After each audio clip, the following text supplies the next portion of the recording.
చాలా కాలం క్రితం నైమిషారణ్యం అనే దట్టమైన అడవిలో ఎందరో ఋషులు ఒకచోట చేరి ఒక పెద్ద ప్రశ్న అడిగారు. ఇంతకీ ఆ ప్రశ్నేంటో తెలుసా? ఈ రోజు మన చర్చ అంతా ఆ ప్రశ్నకు సమాధానం వెతకడమే.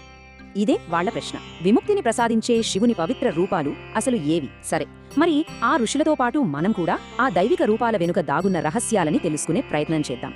సరే, ముందుకు వెళ్లే ముందు అసలు జ్యోతిర్లింగం అంటే ఏంటో ఓసారి స్పష్టంగా అర్థం చేసుకుందాం. చూడండి, జ్యోతిర్లింగం అంటే ఏదో చెక్కిన రాతి విగ్రహం కాదు, అస్సలు కాదు. అది శివుడి అనంతమైన కాంతికి ప్రతిరూపం. అంటే ఆయనే స్వయంగా భూమి మీద వెలసిన తేజస్సు అన్నమాట. సరే, ఋషులు ప్రశ్న అయితే అడిగారు, మరి సమాధానం ఎవరో చెప్పారు? సూత మహర్షి చెప్పారు. ఇప్పుడు మనం ఆయన చెప్పిన ఆ సమాధానంలోకి వెళ్తున్నాం. ఆయన వివరించిన ఆ పవిత్ర స్థలాలేంటో చూసేద్దాం. ఇవిగో, ఇవే ఆ 12 పవిత్ర జ్యోతిర్లింగ క్షేత్రాలు. సౌరాష్ట్రలో సోమనాథుడు, మన శ్రీశైలంలో మల్లికార్జునుడు, ఇలా చూసుకుంటూ వెళ్తే శివాలయంలోని ఘృష్ణేశ్వరుడి వరకు మొత్తం భారతదేశం నలుమూలలా ఈ క్షేత్రాలు విస్తరించి ఉన్నాయి.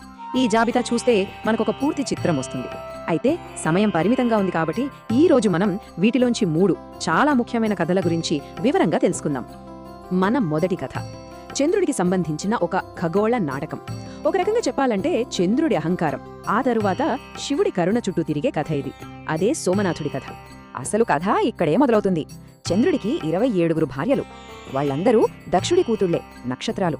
కానీ చంద్రుడి మనసంతా ఒక్క రోహిణి మీదే ఉండేది. ఈ పక్షపాతం చూసారా? ఇదేదో ఇంట్లో గొడవలా ఆగిపోలేదు, ఏకంగా విశ్వసమతుల్యతకే ప్రమాదం తెచ్చిపెట్టింది. ఇక తట్టుకోలేక మిగిలిన 26 మంది సోదరిమణులు వాళ్ల నాన్నగారైన దక్షుడి దగ్గరికి వెళ్లి ఫిర్యాదు చేశారు. దక్షుడు ఒకసారి చెప్పాడు, 2 సార్లు చెప్పాడు. చంద్రుడు అస్సలు వినలేదు.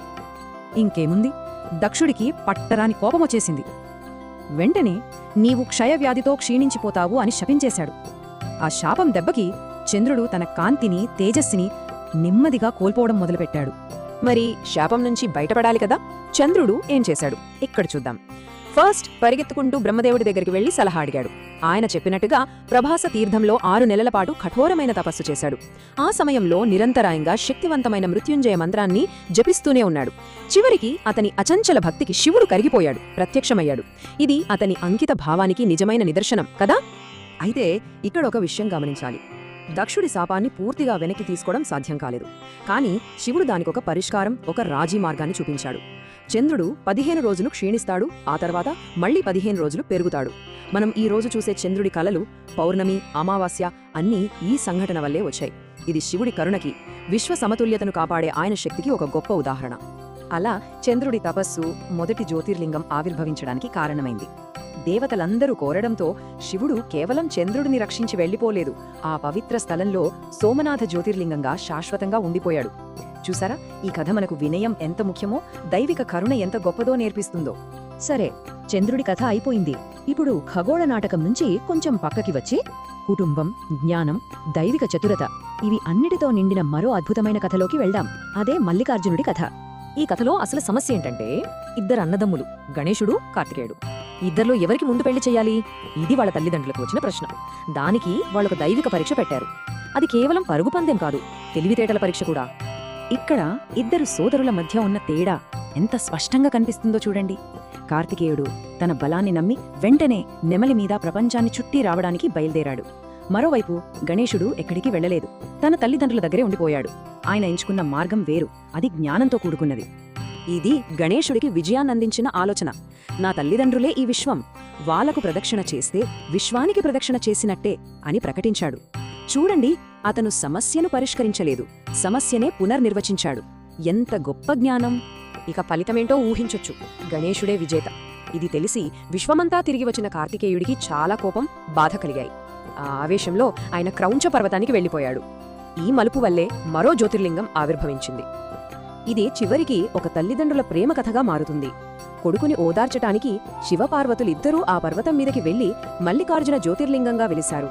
అలా ఒక కుటుంబంలోని సంఘర్షణ ఒక పవిత్ర క్షేత్రానికి జన్మనిచ్చింది. ఈ కథ భౌతిక శక్తి కంటే జ్ఞానమే గొప్పదని మనకు గుర్తు చేస్తుంది. సరే, ఇప్పుడు మనం 3వ చివరి కథలోకి వెళదాం. ఈ కథలో భక్తి, విశ్వాసం ఒకవైపు, అహంకారం, రాక్షసత్వం మరోవైపు. ఒక భక్తిగల కుటుంబానికి, ఒక శక్తివంతమైన రాక్షసుడికి మధ్య జరిగిన మహాసంఘర్షణ ఇది. ఈ కథలో ముఖ్య పాత్రలు వీళ్లే. ఒకవైపు శివుడే సర్వస్వం అని నమ్మే వేదప్రియుడు, అతని 4 కుమారులు. మరోవైపు బ్రహ్మ ఇచ్చిన వరంతో కన్ను మిన్ను కానకుండా ఉన్న దూషణుడు అనే రాక్షసుడు. మంచికి చెడుకి మధ్య పోరాటమన్నమాట. ఇక్కడే కథ ఉత్కంఠభరితంగా మారుతుంది. దూషణుడు తన రాక్షస సైన్యంతో వచ్చి ఆ బ్రాహ్మణుడి ఇంటిని చుట్టుముట్టాడు. వాళ్లను భయపెట్టాడు, బెదిరించాడు. ఆ సమయంలో ఆ కుటుంబానికి ఉన్న ఏకైక ఆయుధం వాళ్ల అచంచలమైన విశ్వాసం మాత్రమే. ఆ కుటుంబం ఏమైంది? వాళ్ళని ఎవరు కాపాడారు? ఇప్పుడు మనం కథలో అత్యంత కీలకమైన ఘట్టానికి వచ్చాం. ఆ కుటుంబాన్ని రక్షించిన ఆ దైవిక శక్తి గురించి తెలుసుకుందాం. బయట రాక్షసులు ఎంత గొడవ చేస్తున్నా వేదప్రియుడు అతని కుమారులు ధ్యానం ఆపలేదు. వాళ్లు శివుడిని పూజిస్తూనే ఉన్నారు. అప్పుడు జరిగిందది. ఒక్కసారిగా వాళ్లు పూజిస్తున్న మట్టి లింగమున్న చోట భూమి బద్దలైంది. ఆ భూమిలోంచి ఒక భయంకరమైన గర్జనతో సాక్షాత్తు శివుడు మహాకాలుడి రూపంలో బయటికి వచ్చాడు. ఒక్క హుంకారంతో ఆ రాక్షసుల్ని, అతని సైన్యాన్ని క్షణాల్లో బూడిద చేసేశాడు. ఈ కథ మనకు చెప్పేది ఒక్కటే: భక్తులను రక్షించడానికి దైవం ఎప్పుడూ సిద్ధంగా ఉంటుంది. సరే, మనం 3 అద్భుతమైన కథలు విన్నాం. ఇప్పుడు ఒక్క క్షణం ఆగి ఈ కథలన్నిటి వెనుక ఉన్న సమష్టి అర్థం గురించి ఆలోచిద్దాం. ఇవన్నీ కలిసి మనకు ఏం చెబుతున్నాయి? ఈ విశ్లేషణను మనం ఈ ఆలోచింపజేసే ప్రశ్నతో ముగిద్దాం.